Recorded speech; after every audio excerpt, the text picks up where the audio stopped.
So in the Obama White House, it was an amazing experience because sort of by definition, a lot of people around the table who are people who recognize that it's important to have diverse voices around the table. I was frequently, because I was on the senior staff, which is not a very big group, I was frequently the only Latino and always the only Latina. Mm-hmm. And so that you think about that too, right? It carries some, I had a sense of responsibility mm-hmm. about that.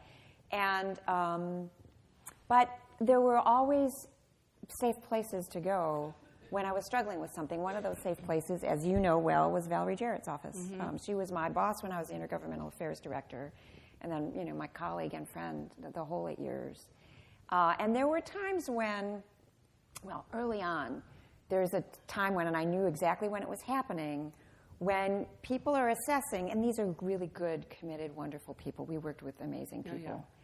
Oh, yeah. But there was the moment when there was some critical decision where I was sitting at the table for, and you could tell people's radar was going for, all right, is she wearing her advocacy hat, or is she wearing her, I'm going to say what's good and recommend what's good for the enterprise hat? Because sometimes they overlap and sometimes they don't. That's just true, the way it is.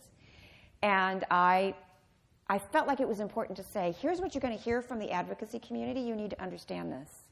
And here's what I think is the best decision for the enterprise. Sometimes they were the same, sometimes they weren't. But I could tell it was also going to determine whether I was going to be in the room or at the table for other things. You can't just wear your advocacy hat. Mm-hmm. But there's times when you have to, when people don't want to hear it, mm-hmm. and it's really hard to know the difference, mm-hmm. right?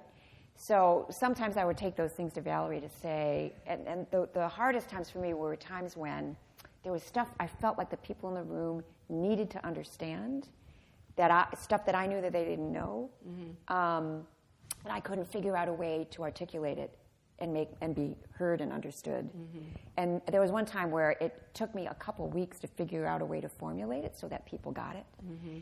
And you know, it's possible to reach that point where people's eyes mm-hmm. glaze over. Like when the minute you start talking, they know, oh yeah, she's going to go there, and we're mm-hmm. we'll be polite. So I felt responsible for making sure people understood stuff that they didn't come to the table understanding. Mm-hmm. But that was in the context of it being an mm-hmm. environment that was, welcoming, and where people got that there was a reason I was there. Mm-hmm. And most importantly, and I drew on this a lot, mm-hmm.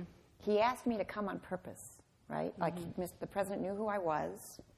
He knew I was an advocate. That was what he asked me to bring into the room. Mm-hmm. So whenever I had doubts or questions about it, I would remember that, and I leaned on that very hard. Like, mm-hmm. this is what he actually needs from me right now. Mm-hmm. Mm-hmm. And that, you can draw a lot of courage from that. Mm-hmm. And I did.